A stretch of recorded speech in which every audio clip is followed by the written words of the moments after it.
They said she was baggage. They said her children were burdens that would eat a man out of house and home.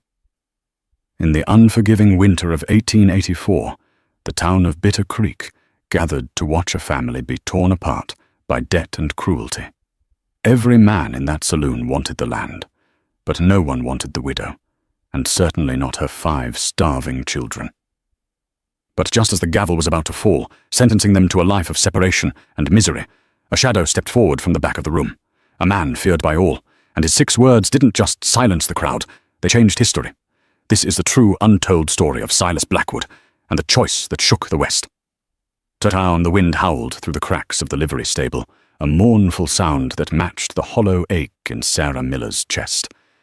It was November in Wyoming, and the cold was already seeped into the marrow of the town of Bitter Creek. But the chill inside the makeshift auction hall was far colder than the snowdrift piling up against the door. Sarah stood on the raised platform, her hands trembling as she clutched the shoulders of her youngest, 3-year-old Toby. Huddled around her skirts were her other 4, Radical, Red-Headed Jem, 10, Silent Mary, 8, and the twins, Samuel and Elias, 6. They were thin, their coats patched more times than the local parson's Bible, and their eyes were wide with a terror they couldn't quite name. Quiet down, you vultures!" The voice belonged to Mayor Jebediah Vance. No, not Vance. That name was too noble for a snake like him. Mayor Obadiah Stein. He slammed a heavy wooden mallet onto the podium, sending dust motes dancing in the shaft of light cutting through the gloom. Stein was a man of excessive girth and excessive greed, sweating despite the freezing temperature. "We are here to settle the debts of the late, glorious drunkard, Thomas Miller," Stein announced, a sneer curling his lip. The crowd rippled with laughter. Sarah flinched. Thomas hadn't been a saint, but he had worked himself into an early grave trying to farm dust. "The bank has claimed the Miller homestead," Stein continued, his eyes gleaming like polished coal. "But as per the town charter, the widow and her brood are now wards of the territory until provided for. We have a debt of $400 outstanding. The man who takes on the responsibility of this family, or parts of it, will receive the remaining livestock and a stipend from the county." "Parts of it?" Sarah whispered, her voice cracking. "You promised you wouldn't separate us." Stein ignored her. He looked out at the sea of faces, miners, cattle hands, and rough-hewn farmers. "Now let's be practical. 5 mouths is a lot to feed. Mrs. Miller is a fine cook, or so I hear. Who will take the woman?" A murmur went through the crowd.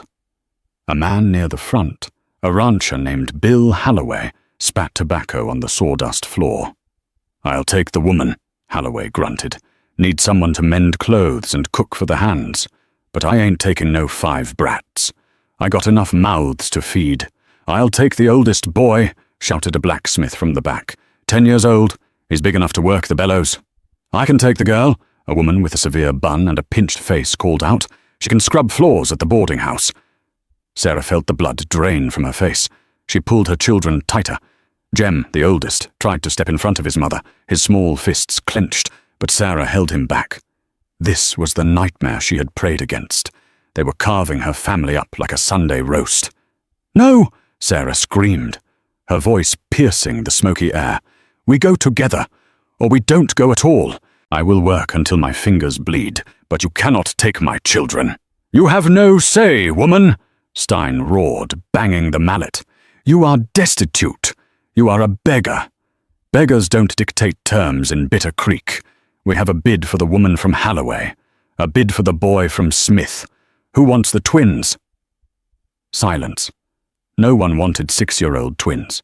They were too young to work hard, too old to be cute, and 2 mouths instead of 1. "Come now," Stein wheedled. "They're sturdy. Give 'em a year."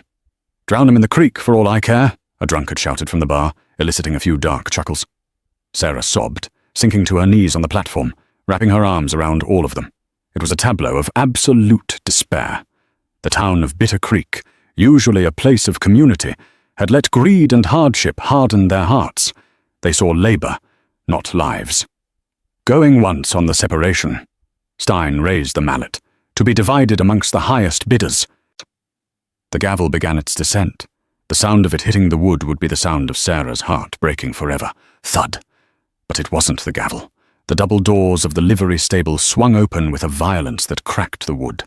A gust of snow and wind swirled into the room, extinguishing the lanterns near the entrance. The silhouette of a man filled the doorway. He was massive, his shoulders spanning the width of the frame, draped in the furs of a grizzly bear. He carried a scent of pine resin, old blood, and cold steel. He stepped into the light, and the room went deathly silent. It was Silas Blackwood. They called him the Mountain Devil. He lived high up on the ridge, past where the tree line ended, in a place even the Arapaho avoided. Rumors swirled about him like the snowstorms he descended from. Some said he killed a man with his bare hands in Abilene. Others said he was sitting on a gold mine and guarded it with a Winchester that never missed. He came to town twice a year for supplies, spoke to no one, and left. He was a giant of a man, with a beard like tangled iron wire and eyes that were an unsettling, piercing blue. He walked down the center aisle. Men scrambled out of his way, tripping over chairs to avoid brushing against his furs. His boots struck the floorboards with heavy, rhythmic thuds. He stopped at the base of the platform. He didn't look at the mayor. He didn't look at the crowd. He looked straight at Sarah. Sarah stopped crying. She couldn't breathe. The predator had entered the coop, and he was bigger than any wolf. "The auction is over," Silas said. His voice was a low rumble, like rocks grinding together deep underground. "Now see here, Blackwood," Stein stammered, his face paling. "This is a legal proceeding." "I said it's over." Silas reached into his coat. The crowd flinched, expecting a gun. Instead, he pulled out a heavy leather pouch. He tossed it onto the podium. It landed with a heavy, dull clunk of solid gold. "That's the debt," Silas said. 400. And another 100 for the inconvenience. Stein's eyes bulged. He opened the pouch, his greedy fingers trembling as he touched the raw nuggets inside. Well, this is irregular, Mr. Blackwood. The money is good, certainly, but the charter says the family must be housed. A mountain cabin is no place for a delicate woman and—" Silas turned his head slowly, fixing Stein with a glare that could freeze boiling water. "Do you see anyone else stepping up, Obadiah?" He turned back to Sarah. For a second, something flickered in those icy eyes. Not warmth, exactly, but recognition. "Pack your things, Mrs. Miller," Silas said, loud enough for the back of the room to hear. "I'm taking you." The crowd gasped. Holloway stood up. "Now hold on. You can't just buy a woman. And what about the brats? You ain't gonna want 5 kids squalling in your shack." Silas turned to the room. He looked at the blacksmith who wanted to enslave Jem. He looked at the boarding house mistress who wanted to use Mary. He looked at Holloway. "I ain't buying her," Silas said. "I'm paying her debt, and I ain't taking her for a servant." He paused, and the silence stretched so tight it felt like a bowstring about to snap. "I'll take her," Silas declared, his voice ringing like a bell. "And I'll take every one of her children. They stay together. Anyone tries to come up that mountain to take one of them, they answer to me." He held out a massive, calloused hand toward Sarah.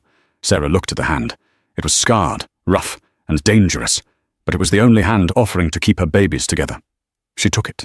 The wagon ride up the mountain was a journey into the clouds. Silas had a wagon that looked as if it had been built to withstand an avalanche. Thick oak, reinforced with iron bands, pulled by 2 mules that looked more like prehistoric beasts than farm animals. Sarah sat on the bench seat next to Silas, clutching Toby. The other children were huddled in the back under a pile of buffalo robes Silas had thrown over them without a word. For the first hour, no one spoke. The only sounds were the creaking of the wheels and the biting wind. The town of Bitter Creek disappeared below them, swallowed by the grey mist. Sarah stole glances at the man beside her. Up close, he was even more terrifying. A jagged scar ran from his temple down into his beard, disappearing somewhere near his jawline. His hands, gripping the reins, were white-knuckled, but steady. "Why?" Sarah finally whispered. The wind almost snatched the word away, but Silas heard it. He didn't look at her. "Why what?" "Why us? You don't seem like the type to want a family, especially not someone else's." Silas remained silent for a long time. The mules navigated a hairpin turn that made Sarah gasp, the wheels inches from a sheer drop of 1,000 feet. "I didn't do it for you," Silas finally grunted. "Did it because I hate Stein, and I hate a town that picks apart a family like buzzards on a carcass." "Is that the only reason?" Sarah pressed, her curiosity warring with her fear. "That's the only reason you need to know right now." They arrived at his cabin just as the sun began to set, painting the snow-capped peaks in violently beautiful shades of purple and blood orange. Sarah had expected a hovel, a cave maybe. What she saw made her jaw drop. It wasn't a cabin. It was a fortress. Built from massive logs, 2 stories high, it sat in a sheltered bowl protected by a granite cliff face. Smoke curled lazily from a stone chimney. There was a barn, a corral with 2 horses, and a stack of firewood that looked like it could last a decade. "Get inside," Silas ordered, jumping down and lifting Toby effortlessly from Sarah's arms. He set the boy down in the snow, surprisingly gentle. "Storm's coming." Inside, the house was warm. It smelled of cedar and sage. The furniture was handmade, rough but sturdy. A fire roared in a hearth big enough to roast a whole deer. The children stood in the center of the room, shivering, eyes darting around. They were waiting for the other shoe to drop. They were waiting for the beatings, or the shouting, or the cold cellar. Silas walked past them, removing his heavy fur coat. Underneath, he wore a buckskin shirt and a gun belt with a Colt Navy revolver that looked well used. He went to a cupboard and pulled out a sack of flour, a side of cured bacon, and a jar of molasses. He slammed them onto the heavy wooden table. "I hunt," Silas said, addressing the room.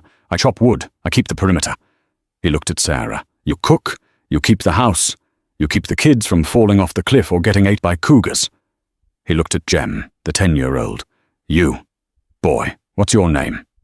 "Jem, sir," the boy squeaked, trying to stand tall. "Jem, you handle the mules. You know how to handle mules?" "No, sir." "You'll learn tomorrow. Don't let 'em kick you. They aim for the head." Silas turned to go back outside. "Wait," Sarah called out. Where will we sleep?" Silas pointed to a ladder leading to a loft. "Plenty of room up there. Pallets and furs. Warmest place in the house." "And you?" "I sleep down here. By the door." "Why by the door?" Silas paused, his hand on the latch. He looked back at her, and the firelight caught the scar on his face, making it look like a fresh wound. "Because, Mrs. Miller, you ain't in town anymore. Up here, the things that go bump in the night have teeth, and they don't knock." He stepped out into the night to tend the animals. Sarah looked at her children. For the first time in 6 months since Thomas had died, their shoulders weren't hunched in fear. They were warm. There was food on the table. But as Sarah began to slice the bacon, she couldn't shake the feeling that they had traded one danger for another. Silas Blackwood had saved them, yes. But a man who lives alone on a mountain, guarding it like a dragon, has secrets. And secrets have a way of coming out when the snow traps you inside. Later that night, after the children were asleep in the loft, Sarah came back down the ladder. Silas was sitting in a chair by the fire, whittling a piece of wood with a knife that looked sharp enough to shave with. He didn't look up. "Thank you," Sarah said softly. "Don't thank me yet," Silas muttered. "Winter up here is long. It changes people, makes them see things, makes them crazy." "We're tough," Sarah said, lifting her chin. "We survived the debt collectors. We can survive the snow." Silas stopped whittling. He looked at her, his blue eyes intense. "It ain't the snow you got to worry about, Sarah." "Then what is it?" "It's who comes looking for me when the snow melts." He stood up, towering over her. "I got a past, Sarah. A past that's uglier than Stein and meaner than a starving wolf. I bought you and those kids to save you, yeah. But I also bought you because—" He hesitated. For a moment, the mountain man looked vulnerable. "Because what?" "Because I needed a reason to fight again," he whispered, "and I reckon 5 kids and a widow is a hell of a reason." He turned his back on her and lay down on his cot by the door, his hand resting on the handle of his gun. Sarah watched him for a long time before climbing back up the ladder. She realized then that this wasn't just a marriage of convenience or a rescue mission. They were in a fortress, and Silas Blackwood was preparing for a war. December hit the mountain like a physical blow. The snow didn't just fall, it piled, burying the world in white silence. For the first 2 weeks, the cabin was a place of uneasy truce. Sarah watched Silas like a hawk watches a snake. He was gruff, spoke little, and spent his days battling the elements. But she noticed things. She noticed how he gave the choicest cuts of venison to the twins, Samuel and Elias. She noticed how he never raised his voice, even when 8-year-old Mary dropped a ceramic plate, shattering it. He had simply swept up the shards and carved her a new cup out of birch wood the next evening. But the real test came with the storm. It was a Tuesday, late in the afternoon. Jem, now 11, and trying desperately to be the man of the house, was in the barn with Silas, learning to muck stalls. Sarah was inside, kneading dough, when a sound ripped through the air, a terrified scream, followed by the frantic braying of the mules. "Jem!" Sarah dropped the dough and ran for the door. She threw it open to a scene of chaos. A massive timber wolf, gaunt with hunger, had dug under the corral fence. It had cornered one of the mules, its teeth bared, snarling. Jem was standing between the mule and the wolf, holding a pitchfork with shaking hands. He looked tiny against the predator. "Get back, boy!" Silas roared. Silas had been chopping wood on the far side of the barn. He didn't have his rifle. He didn't have his revolver. He had an axe. The wolf lunged at Jem. Sarah screamed, but the sound was drowned out by a roar of rage. Silas didn't run. He charged. He threw his body into the wolf mid-air, tackling the beast away from the boy. They hit the snow in a tangle of fur, teeth, and fury. The wolf was desperate and strong, snapping at Silas's throat. Silas jammed his left forearm, wrapped in thick leather, into the wolf's jaws to hold it back. With his right hand he brought the handle of the axe down, once, twice, with bone-shattering force. The wolf went limp. Silas shoved the carcass off him and scrambled up, chest heaving. Blood dripped from his left arm, where the teeth had punctured the leather. "Jem?" Silas barked, ignoring his own blood. "Check yourself. You bit?" Jem was pale, leaning against the barn wall, tears streaming down his face. No, sir. I froze." Silas walked over to him. Sarah expected anger. She expected him to berate the boy for being foolish. Instead, Silas dropped to one knee, bringing him eye level with the trembling child. "You didn't run," Silas said, his voice rough but serious. "Most grown men would have run. You stood your ground for that mule. That ain't freezing, son. That's grit." Jem looked up, eyes wide. "Really? Really. But next time, let the mule take the bite. You're worth more than livestock." Sarah reached them then, grabbing Jem and checking him over frantically. When she was sure he was safe, she turned to Silas. The snow beneath his arm was turning red. "You're bleeding," she said. "It's a scratch. It's a mauling. Get inside." Back in the cabin, the atmosphere shifted. The children watched with wide eyes as Sarah ordered the mountain devil to sit in a chair. She boiled water, tore strips of clean cloth, and got a bottle of whiskey. "This is going to hurt," she warned, cleaning the puncture wounds on his forearm. Silas didn't even flinch as the alcohol hit the raw flesh. He just watched her. He watched her hands, steady and capable. He watched the way she bit her lip in concentration. "You got steady hands, Sarah Miller," he murmured. "My father was a doctor before the drink took him," she said, wrapping the bandage tight. "I learned to stitch before I learned to read." She tied off the knot and looked up. Their faces were inches apart. For the first time, she saw past the beard and the scars. She saw a man who was exhausted, lonely, and fiercely protective. "Why did you do it?" she asked softly. "Risk your life for Jem." "He's part of the pack now," Silas said, his voice dropping an octave. "I protect the pack." "And what are we to you, Silas? Really?" Silas looked at the fire. "Redemption," he whispered. He stood up abruptly, breaking the moment. "I gotta skin that wolf. Hide's good. Meat's tough, but the dogs will eat it." He walked out. But that night, the dynamic in the cabin changed. The twins fell asleep, leaning against Silas's legs as he sat by the fire. Jem asked him to show him how to hold the axe properly. And Sarah lay in her bed in the loft, listening to the man breathing downstairs, realizing with a start that for the first time in years, she felt safe. But safety on the mountain is an illusion. Christmas came and went. It was a humble affair, rag dolls made from scraps for Mary, whittled horses for the twins, and Silas gave Jem a hunting knife with a bone handle. For Sarah, he produced a comb made of polished tortoise shell. Where he had gotten it, he wouldn't say, but Sarah suspected he had ridden 30 miles to the trading post while they slept. January brought the deep freeze. The snow was 5 feet deep. But it wasn't the cold that chilled Silas. It was the tracks. Silas had gone out to check the trap lines on the ridge. He found a rabbit snare, triggered, but empty. Beside it, printed clearly in the snow, was the track of a horse. A shod horse. Wild horses didn't wear iron shoes. And no one from Bitter Creek came this high up in January. Silas backtracked the prints. They stopped at the ridge overlooking the valley. Someone had sat there, on their horse, watching the cabin, watching the smoke rise from the chimney. Silas went cold. He knew the shoe print. The blacksmith who shod that horse used a distinctive V-notch in the heel bar. It was the mark of the farrier at the Double Bar K Ranch. The ranch owned by Colt Hatcher. Silas moved fast. He covered the tracks, doubled back, and returned to the cabin. He burst through the door, startling Sarah, who was teaching Mary to read by the fire. "Pack a bag," Silas ordered. "Food, ammo, blankets. Just the essentials." Sarah stood up, the book falling from her lap. "What? Why? Is it a storm?" "Worse. We're being hunted." Silas moved to the loose floorboard under his cot. He pried it up and pulled out a heavy, oilcloth-wrapped bundle. He unwrapped it on the table to reveal 2 Colt peacemakers and a sawed-off shotgun.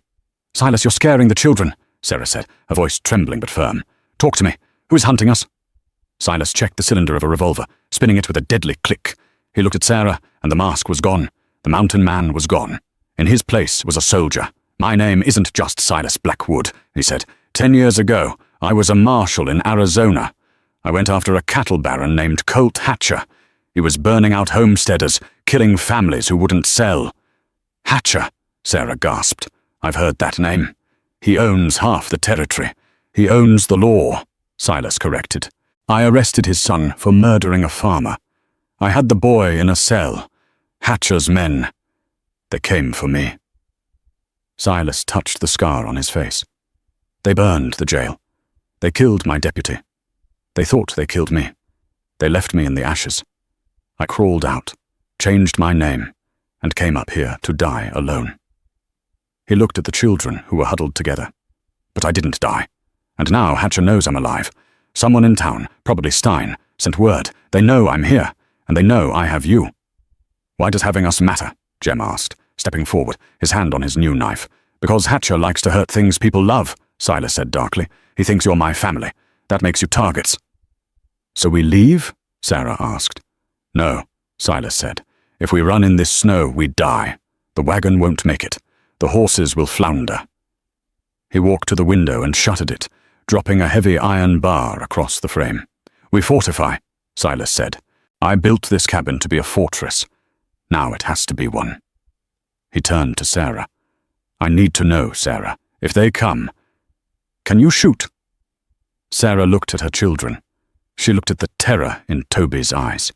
A cold resolve settled over her, a mother's primal instinct to protect. "Give me the gun," she said.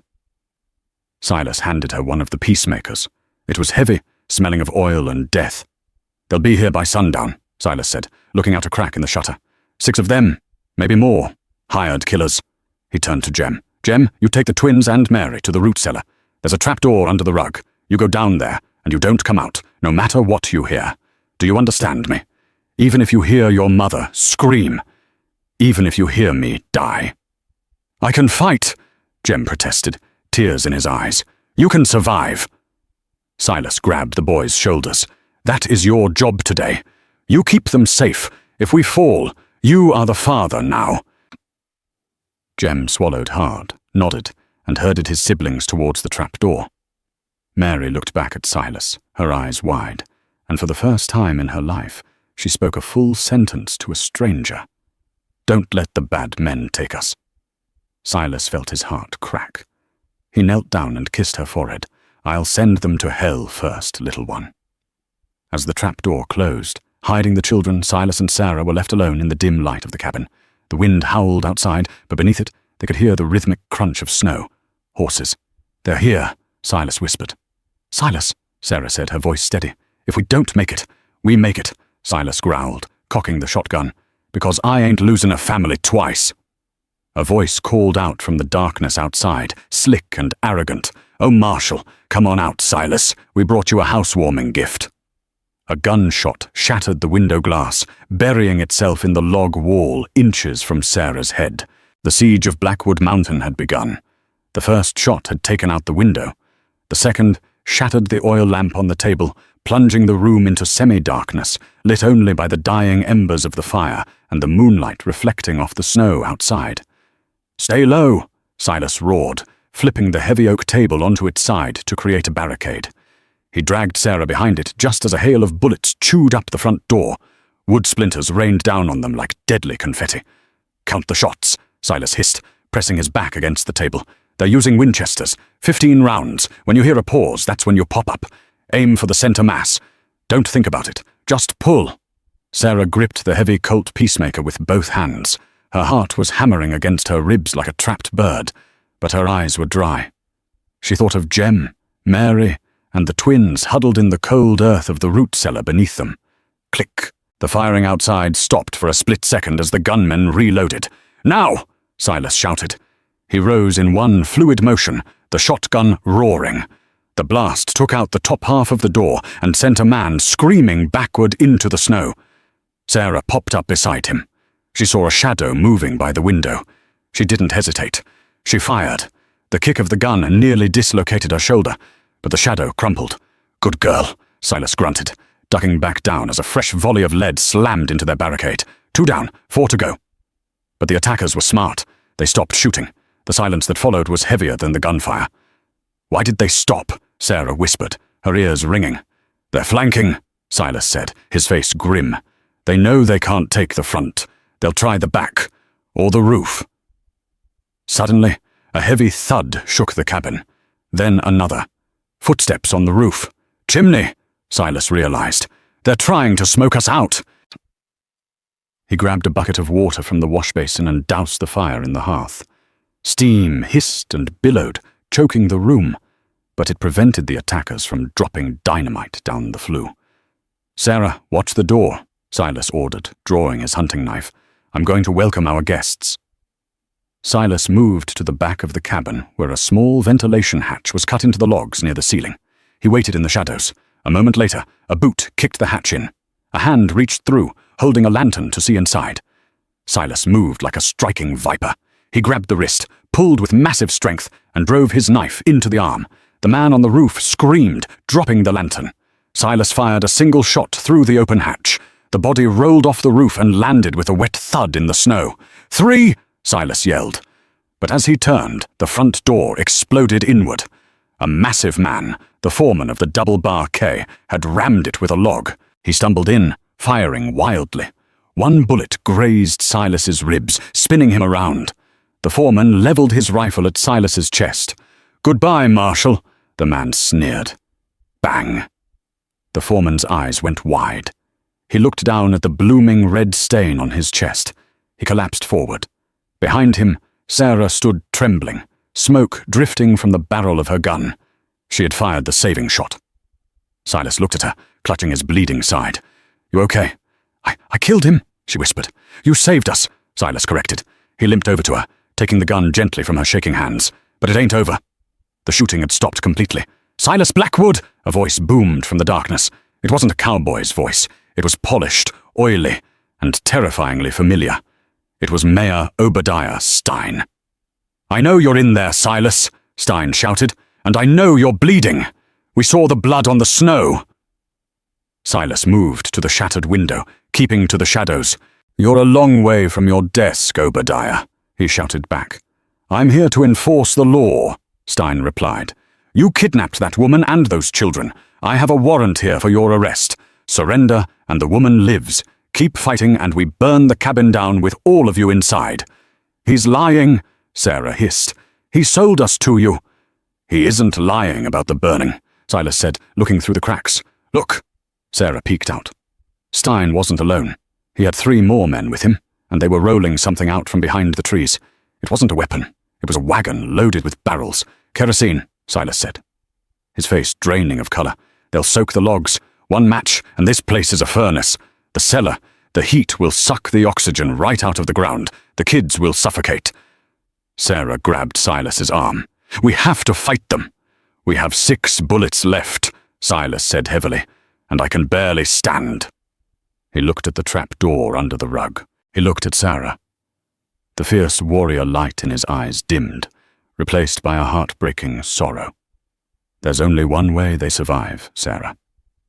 "No," she pleaded, realizing what he was doing. "Silas, don't. If we fight, they burn it. If I go out there, they get what they want. They want me. Hatcher wants to make an example of me. If I surrender, they have no reason to burn the house." "They'll kill you." "Probably," Silas said calmly. He reached into his pocket and pulled out a small, heavy iron key. He pressed it into Sarah's hand. "What is this?" "The key to the lockbox under the floorboards in the barn. When I'm gone, you wait until they leave. Then you open it. You'll know what to do." "Silas, please." Sarah was crying now, tears cutting tracks through the soot on her face. He cupped her face in his rough hands. He wiped a tear away with his thumb. "I told you, Sarah. I protect the pack." He kissed her, a desperate, searing kiss that tasted of gunpowder and goodbye. Then he pulled away. "I'm coming out!" Silas roared. "Don't shoot! I'm unarmed!" He threw his guns out the door into the snow. He held his hands up and walked out into the freezing night. Stein smiled, a grotesque expression in the lantern light. "Wise choice, Mr. Blackwood." 2 men rushed Silas, tackling him to the ground. They kicked him again and again, targeting his ribs, his head. Sarah watched from the window, clamping her hand over her mouth to scream silently. They beat him until he stopped moving, then dragged him upright and chained his hands behind a horse. "What about the woman?" one of the men asked Stein. Stein looked at the cabin. "Leave her.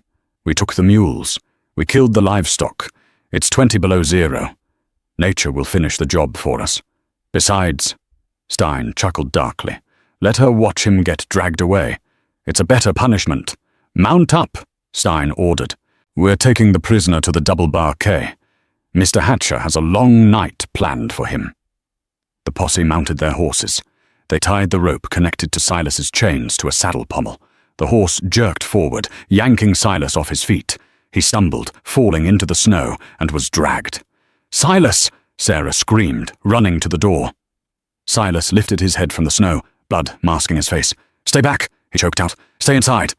They rode off, dragging the mountain man down the trail, his body carving a trench in the snow. Their laughter echoed off the canyon walls until it faded into the wind. Sarah was left alone in the shattered, freezing cabin. She stood there for a long time, shivering violently. The silence was deafening. The cold was already creeping in through the broken door. She walked to the rug and threw it back. She opened the trap door. "Mama!" Jem's voice drifted up, small and terrified. "Is it over?" "Yes, baby," Sarah said. Her voice sounded strange to her own ears. It wasn't the voice of a scared widow anymore. It was cold. It was hard. It was the voice of a woman who had nothing left to lose. "Come up, all of you." The children climbed out, blinking in the dim light. They saw the blood on the floor. They saw the broken furniture. "Where's Silas?" Mary asked, clutching her doll. "They took him," Sarah said. "Are they going to kill him?" Jem asked. Sarah walked to the door and looked at the trail of blood leading down the mountain. She thought of the key in her pocket. She thought of the look in Silas's eyes when he surrendered for them. She turned back to her children. Her face was set in stone. "No," Sarah said. "They aren't going to kill him." "How do you know?" Sarah reached for her coat. She grabbed the hunting knife Silas had given Jem. She walked towards the barn, her boots crunching on the glass. "Because," Sarah said, "we're going to kill them first." She walked into the barn, found the loose floorboard, and inserted the key Silas had given her. The lock clicked open. She lifted the lid of the heavy iron box. Inside, gleaming in the moonlight, wasn't gold. It wasn't money. It was a stockpile of dynamite, a long-range Sharps buffalo rifle, and a silver marshal's badge stained with dried blood. Sarah Miller picked up the badge. She pinned it to her coat. Then she picked up the rifle. The widow was dead. The mountain mama was born. The main house of the Double Bar K Ranch was a monument to stolen wealth. Persian rugs covered the rough-hewn floorboards, and a crystal chandelier, imported all the way from St. Louis, glittered in the light of a roaring hearth. It was a warm, golden sanctuary against the freezing Wyoming night. but the air inside tasted of copper and cruelty. Colt Hatcher sat in a high-backed leather wing chair, looking like a vulture perched on a tombstone. He swirled a glass of amber whiskey, the ice clinking softly, a sharp contrast to the laboured, wet breathing of the man hanging in the centre of the room. Silas Blackwood was suspended by his wrists from a heavy oak ceiling beam. His feet barely brushed the floor. The beating had been methodical and severe. His left eye was swollen shut. Blood matted his beard into stiff spikes, and his ribs rose and fell with a hitch that suggested broken bone. Yet, despite the ruin of his body, his one good eye burned with a blue fire that refused to be extinguished. "You are a stubborn mule, Marshal," Hatcher rasped, his voice dry as old parchment. "Most men would have begged by now. You cost me a son 10 years ago. A father doesn't forget that." "Your son," Silas wheezed, spitting a mouthful of blood onto the expensive rug, "shot a pregnant woman over a property line. I didn't kill him. The law did. I just signed the paper." Hatcher's face twitched. He hurled his whiskey glass into the fireplace, the alcohol flaring up in a burst of blue flame. "There is no law here but mine. Stein!" Mayor Obadiah Stein stepped out of the shadows, looking pale and sweating despite the chill outside. He held a long iron rod, the tip of which was glowing a dull, angry cherry red from the coals. "Make him understand, Obadiah," Hatcher commanded, leaning back. "If he wants to act like a dumb animal protecting a brood that isn't his, we'll brand him like one." Stein's hand trembled as he approached the hanging giant. "I take no pleasure in this, Blackwood," the mayor lied, his voice wavering. "But you disrupted the natural order of things. You embarrassed me." "Come closer, Obadiah," Silas whispered, a bloody grin splitting his face. "Let me show you the natural order." Outside, the wind howled, masking the stealthy approach of two figures near the water tower that loomed over the ranch. Sarah Miller climbed the icy wooden ladder, her breath misting in the air. Her fingers were numb, but her resolve was molten hot. She reached the platform and rested the heavy barrel of the Sharps buffalo rifle on the railing. It was a weapon meant to drop a 1,000-pound beast at 300 yards. Tonight, it had a different target. Beside her, Jem crouched low. The boy was shivering, not just from the cold, but from the adrenaline coursing through his small frame.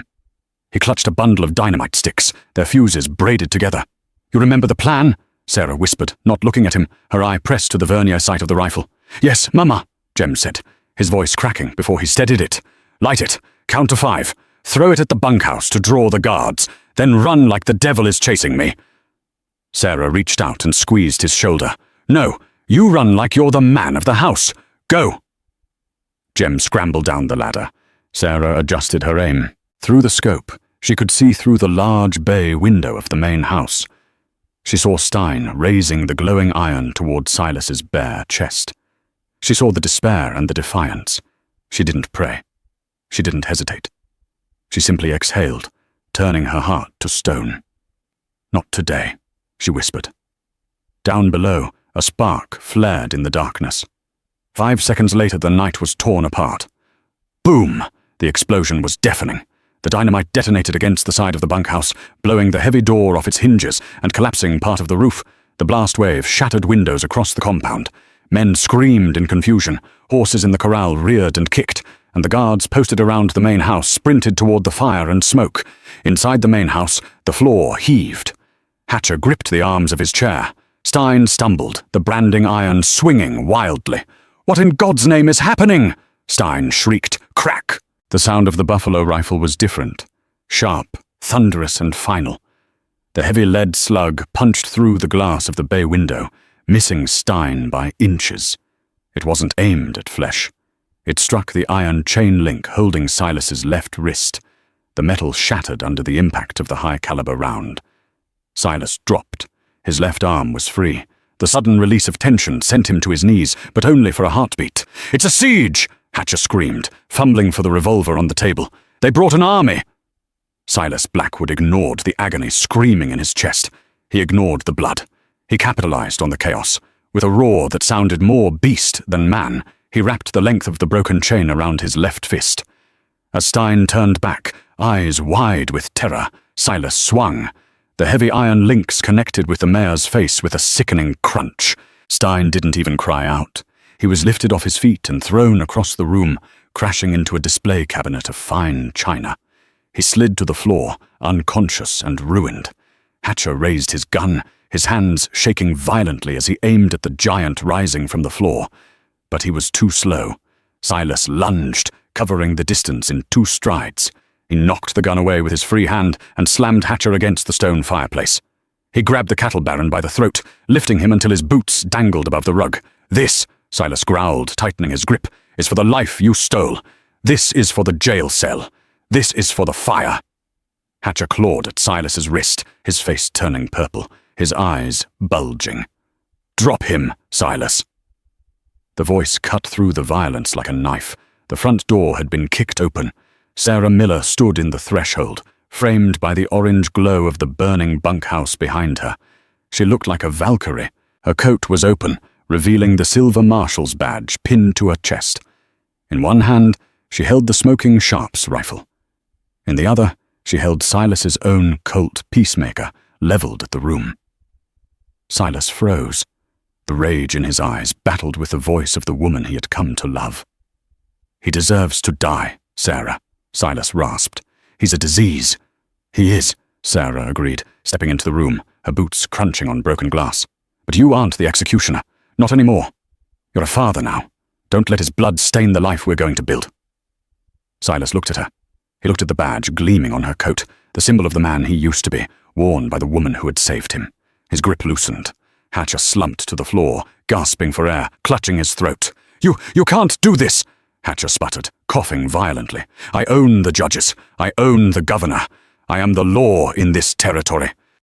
Sarah walked past him to where Stein was groaning, trying to push himself up. She reached into the mayor's coat pocket and pulled out a folded document, the deed to the Miller homestead. Without a word, she tossed it into the fire. The paper curled and blackened, turning to ash in seconds. "The law just changed," Sarah said, her voice cold as the winter wind. She tossed the Colt revolver to Silas. He caught it out of the air, the weight of the familiar grip grounding him. "Get up, Obadiah," Sarah commanded. Stein scrambled to his feet, blood pouring from his broken nose, looking between the giant and the widow. "Mrs. Miller, please, it was just business. I can pay you. I have gold hidden in the—" "I don't want your gold," Sarah cut him off. "I want you gone." "Gone?" "Run," Silas said, stepping forward and cocking the hammer of the Colt. The sound was loud in the quiet room. "You like chasing families into the snow. Now it's your turn. If I ever see you in Bitter Creek again, if I ever catch your scent in Wyoming, there won't be a warning shot." Stein didn't hesitate. He didn't grab his coat. He scrambled out the broken window, tumbling into the snow and sprinting into the darkness, leaving his power and his dignity behind. Hatcher, seeing his ally flee, made one last desperate move. He reached for a hideout pistol tucked in his boot. Bang! Silas didn't even aim. He fired from the hip. The bullet slammed into Hatcher's shoulder, pinning him to the wall. The Baron screamed, clutching the wound. "You live," Silas said, standing over him. "You live to watch it all fall apart. You live to sit in a cell. Because tomorrow, we ride to the capital. And I'm testifying." Silas turned away from the man who had haunted him for a decade. He walked toward Sarah. He was battered, limping and exhausted, but he stood taller than he ever had. He reached out and touched the badge on her coat. "Looks good on you," he whispered, his voice thick with emotion. "It's heavy," she replied, her hands finally starting to shake as the adrenaline faded. "Yeah, it is." Silas wrapped his uninjured arm around her, pulling her close. From the doorway, a small, soot-stained figure appeared. Jem grinned, his face streaked with black powder. "The boys in the bunkhouse ran for the hills, Silas. They thought we had a whole cavalry regiment out here." Silas looked at the boy. He looked at Sarah. He thought of the 3 little ones waiting safely back on the mountain. "I do have a cavalry," Silas smiled, and it was a true smile, one that reached his eyes. "The best damn posse in the West." Epilogue. They didn't stay on the mountain forever. The isolation was necessary for survival, but a family needs community.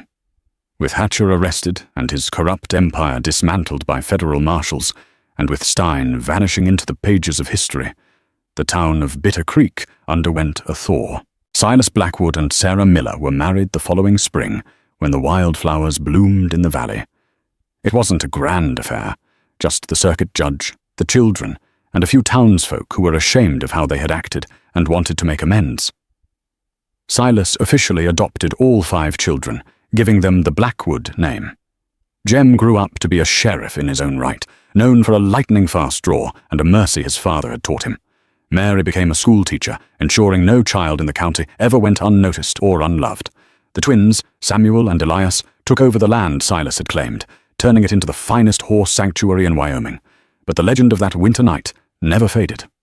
Locals say that if you stand near the ruins of the old Hatcher Ranch, when the wind blows through the pines, you don't hear ghosts. You hear the echo of a buffalo rifle, the laughter of children, and the steady heartbeat of a family that walked through hell to find each other. They say blood makes you related, but loyalty makes you family. And that, my friends, is the legend of the mountain man and the widow. In a world that tried to tell them they were worth nothing, that they were baggage, debts, and outlaws, they proved that the strongest thing in the Wild West wasn't a gun or a gold nugget. It was the choice to stand together. Silas Blackwood could have stayed in his fortress safe and alone. Sarah Miller could have given up. But they didn't. They fought for the one thing money can't buy, a home.